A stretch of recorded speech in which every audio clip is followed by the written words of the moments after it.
안녕하십니까. 저는 그 삼성전자 무선사업부에서 모바일 기기들의 인터페이스 디자인을 총괄하고 있는 장동건 전무입니다.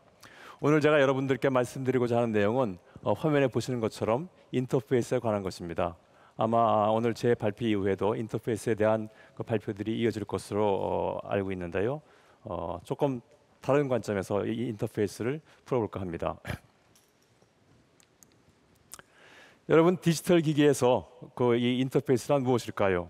기술적인 의미로 보면 이와 같이 0과 1에 우리가 잘 알지 못하는 컴퓨팅 언어를 우리가 쉽게 이해하고 또 쉽게 제어할 수 있는 이런 언어로 바꾸는 것을 말합니다. 사실 일반 사용자인 우리는 어떤 기능을 사용하기 위해서 인터페이스 너머에 있는 기술이나 컴퓨팅 언어를 이해해야 될 필요가 없습니다. 단지 인터페이스라는 틀을 통해 보이는 이 기술 너머의 세상과 소통하는 것이죠. 그래서 우리는 이 인터페이스를 사람과 기술을 이어주는 창이라고 부르기도 합니다. 여러분은 창이라고 하면 어떤 이미지가 떠오르십니까? 저는 그 성탑 높은 곳에 뚫린 창이 먼저 떠오릅니다. 성 안에 갇혀 왕자님이 구해주러 오기만을 기다리고 있는 이 공주에게는 이 창은 세상과의 유일한 통로일 것입니다. 이 통로가 조금 더 많았다면 그 왕자가 구하러 오기가 더 쉬웠을 텐데 말이죠. 여러분, 이 사실 아십니까? 그 과거 창문이 많다는 것은 그만큼 부유하다는 것을 의미하기도 했습니다. 그래서 18세기, 19세기 한때 영국과 프랑스에서는 그 6개가 넘는 창문을 가진 집에 한해 창문의 개수만큼 세금을 부과하는 소위 윈도우 텍스가 있었다고 합니다. 그래서 어떤 사람들은 세금을 덜 내기 위해 이와 같이 그 창문을 막기도 했다고 합니다. 그러면 이제 우리나라로 넘어와서 한옥의 창문을 한번 살펴보도록 하겠습니다. 건축에서 볼 때 창이란 방 안과 밖을 소통하기 위해 벽에 뚫은 구멍입니다. 한옥에서는 특이하게 창과 문을 명확하게 구분하지 않고 사용하는데 그래서 창문이라고 부릅니다. 이 문으로 사람도 드나들고 바람과 햇빛도 드나들고 또 그리고 사람들의 이야기와 마음이 드나들죠. 한옥의 창문은 소통이라는 본연의 기능을 충실하게 이행하는 것 이외에도 집 밖의 풍경을 집 안으로 끌어들여서 집 안의 사람과 집 밖의 자연이 하나가 되게 합니다.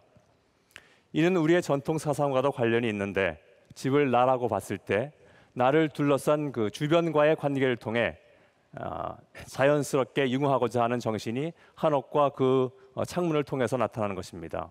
즉 한옥의 창문은 주변 환경을 인위적으로 변경하지 않고 밖의 풍경을 있는 그대로 조화롭게 집 안으로 옮겨놓는 자연과 집이 공존하는 통로인 것입니다. 인간과 기술을, 그리고 인간과 세상을, 그리고 인간과 미래를 이어주는 창인 인터페이스도 그렇습니다. 사용자와 사용자를 둘러싼 환경과의 끊임없는 소통을 통해서 인터페이스가 사용자에게 맞추라고 강요하지 않고 자연스럽게 사용자에게 다가가는 것이 중요합니다. 최근에 발표된 그 갤럭시 S3의 인터페이스 소개 영상을 잠시 보시고 조금 더 구체적으로 이야기해 보겠습니다.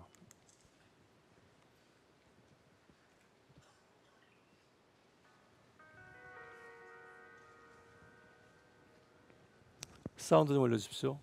사운드.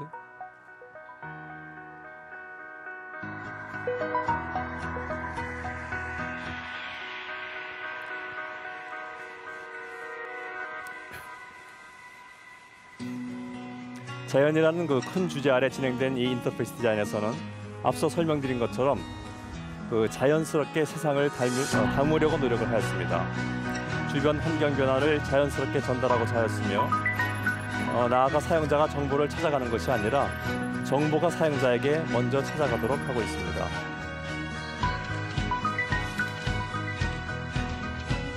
날씨가, 뉴스 토픽이, 증권 정보가 이런 것들이 사용자에게 맞춤 정보를 제공하고 있습니다.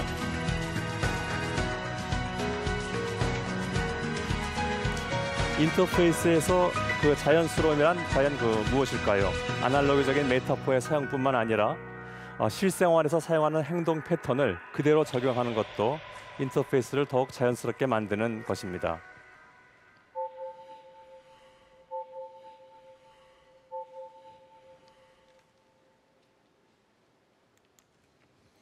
여러분 아주 익숙한 장면일 것 같습니다. 이 통화를 하기 위해 우리는 수화기를 귀게 됩니다.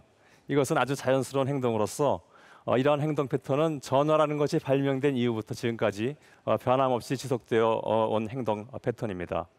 그래서 우리는 이 행동 패턴을 새로운 인터페이스에 그대로 적용을 하였습니다. 여러분들 요즘 그 통화보다는 문자를 주로 많이 쓰시는데요. 그 뭐 소소한 단문 메시지에서부터 약속을 잡거나 진지한 의견을 교환하기도 합니다. 하지만 그 문자를 보내다가 문자 메시지를 쓰다가 전화를 걸고 싶을 적엔 어떻게 하십니까? 메시지 어플을 종료하고 전화번호부에 가서 번호를 찾고 그리고 또 통화 버튼을 눌러야 됩니다. 굉장히 불편하시죠? 그래서 갤럭시 S에서는 문자를 쓰다가 그 사람에게 전화를 하고 싶으면 그냥 귀에 대면 됩니다. 귀에 대면 바로 그 사람에게 전화가 걸립니다.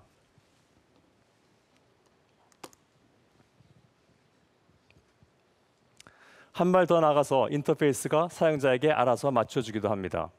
여러분 휴대폰 화면을 통해서 글을 읽고 있을 때 화면이 꺼져서 불편하신 적이 있을 것입니다. 이북이나 웹페이지 혹은 장문의 이메일이나 웹툰 같은 것을 보실 때 한 번쯤은 화면이 어두워져서 다시 화면을 터치해서 깨운 경험이 있으실 것입니다. 갤럭시 S3의 카메라는 여러분이 휴대폰을 보고 있는 것을 알고 시간이 지나도 스크린이 꺼지지 않도록 해줍니다. 이 화면 상단에 보이는 조그만 그 눈 모양이 바로 그 표시인데요. 사용자가 느끼지 못하는 사이에 자연스럽게 사용자의 행동을 도와주는 것입니다.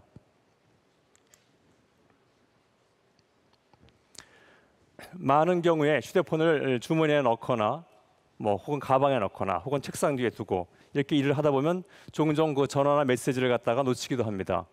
이로 인해서 혹시 곤혹을 치르신 적이 없으신지요? 만약 그것이 중요한 연락이었으면 어떻게 했을까요? 하지만 이제는 걱정 안 하셔도 됩니다. 여러분이 휴대폰을 짚는 순간 휴대폰이 진동으로 전화나 메시지가 왔었다고 알려줍니다. 무심코 주머니에 집어넣을 수도 있는 그런 상황에서 빠르고 자연스럽게 그 상황을 업데이트해 주는 것이죠. 또 여러분 그 친구들과 같이 사진을 찍은 뒤에 가장 많이 하는 일이 무엇일까요? 바로 그 친구들과 사진을 공유하는 것일 거라고 생각이 됩니다.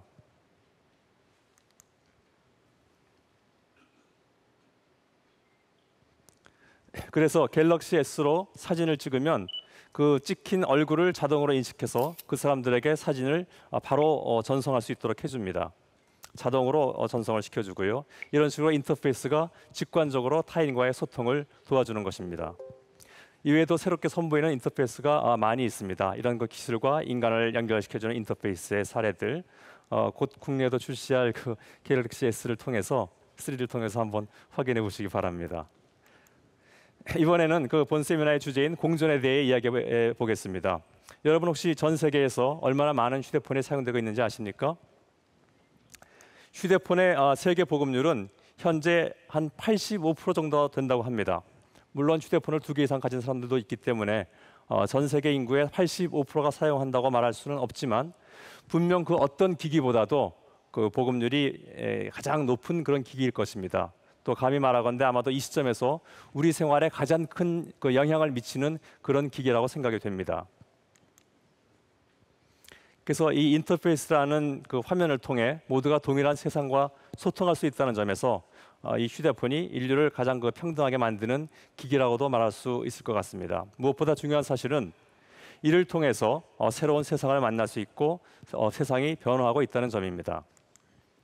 지구 반대편의 얘기를 한번 해보겠습니다.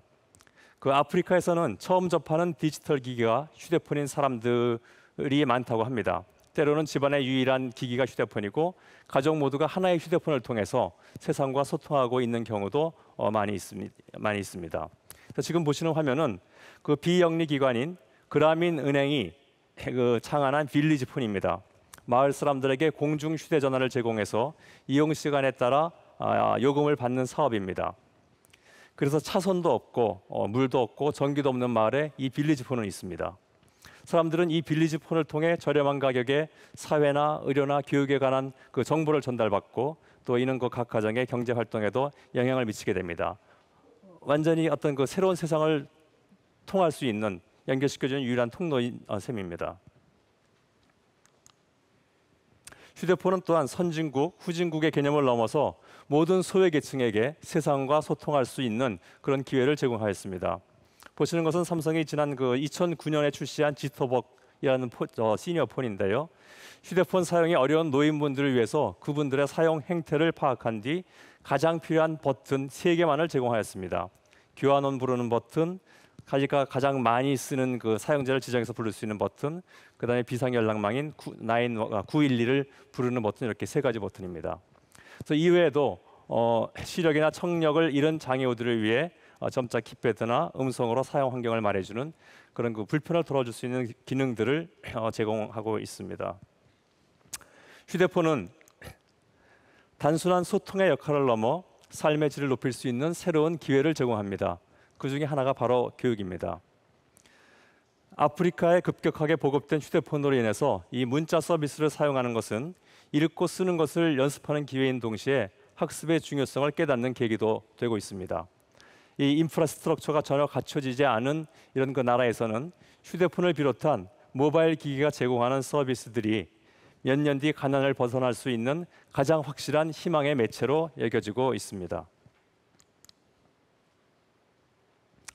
휴대폰은 또한 열악한 의료 서비스의 공백을 메우고 있습니다. 이 패스넷이라는 비영리 단체는 의사와 의료시설조차 없는 곳에서 휴대폰을 통해 의료 서비스를 해주고 있습니다. 에이전트들이 아이들의 몸무게나 건강 체크를 위해 일주일에 한두 번 가정을 방문하고 건강 정보는 이 에이전트의 휴대폰에서 입력되며 실시간으로 중앙 서버의 데이터베이스에 저장되게 됩니다. 그러면 의사가 웹사이트를 통해 그날의 기록들을 확인하고 만약 문제가 있으면 에이전트에게 그 사실을 알리고 에이전트가 다음 날 가정 방문을 통해 약을 주거나 아이를 의사에게 보내게 됩니다. 생명을 살리는 하나의 도구로서 휴대폰이 사용되고 있는 것입니다. 이외에도 인터넷 사용이 불가능하고 은행 지점이 없는 곳에서 이 휴대폰은 은행의 역할을 대체하고 있습니다. 아프리카의 산업화가 진행되면서 이와 같이 자영업을 하는 사람들이 늘어나게 되었고 자연스럽게 현금 유통이 증가하고 있습니다. 하지만 이들에게는 돈을 보관할 은행이 가까이에 있지 않으며 인터넷 뱅킹을 하기 위한 여건도 잘 갖추어져 있지 않습니다. 엠페사라는 이 서비스는 은행 계좌 없이 휴대폰을 통해 돈을 거래할 수 있고 돈을 저금하거나 인출할 수 있는 서비스로서 이들의 금융 거래를 수월하게 해주고 있습니다. 인터페이스는 이처럼 세상과의 소통을 넘어 인간의 삶을 변화시키고 있습니다. 다수를 위한 인터페이스에서 소수를 배려한 인터페이스로 발전하고 있으며 기술의 혜택을 충분히 받지 못하는 사람들에게도 휴대폰 하나를 통해서 이 인터페이스를 통해서 그들의 삶을 변화시켜 나가고 있습니다. 우리는 항상 더 나은 삶을 꿈꿉니다. 여러분이 꿈꾸는 미래의 모습은 어떠십니까? 또한 미래의 인터페이스는 어떻게 변할까요? 삼성전자는 올해 4월에 밀라노 가구점에서 우리가 생활할 미래의 라이프 스타일을 선보였습니다. 이와 같이 회색의 가구들로 이루어진 방에서 이 탭을 통해서 들여다보면 그 미래의 모습이 보여집니다. 여기 화면에 등장하는 사람은 딸 마티나입니다. 아침에 화장실에서 스마트 미러를 통해 가상으로 화장도 해보고 또 이 친구와 상의하면서 옷도 갈아입습니다.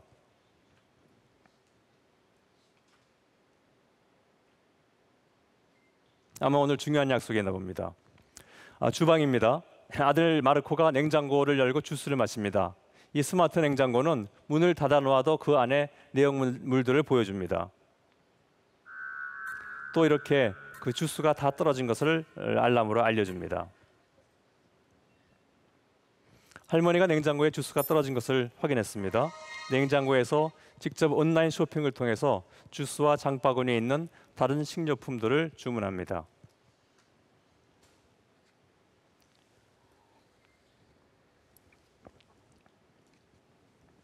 이번에는 그 화장실에서 주방으로 온 마티나가 인터랙티브 테이블을 통해서 음식의 칼로리를 체크합니다. 밖에 나갔다가 돌아온 아버지 마우로가 차고에서 태블릿을 통해 차량의 상태를 체크하고 있습니다.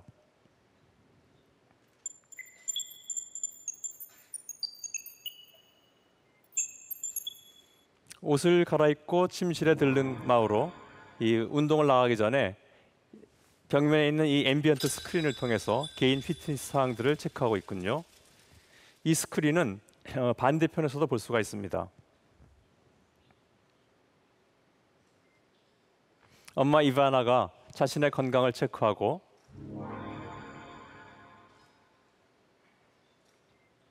또 가족들의 영상을 보고 있습니다.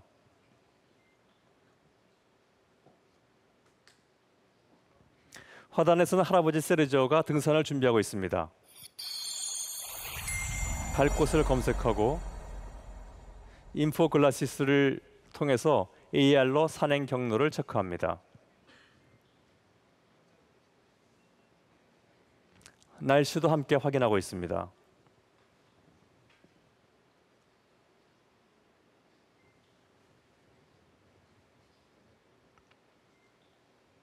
그리고 마지막으로 이 모든 내용을 태블릿에 담습니다.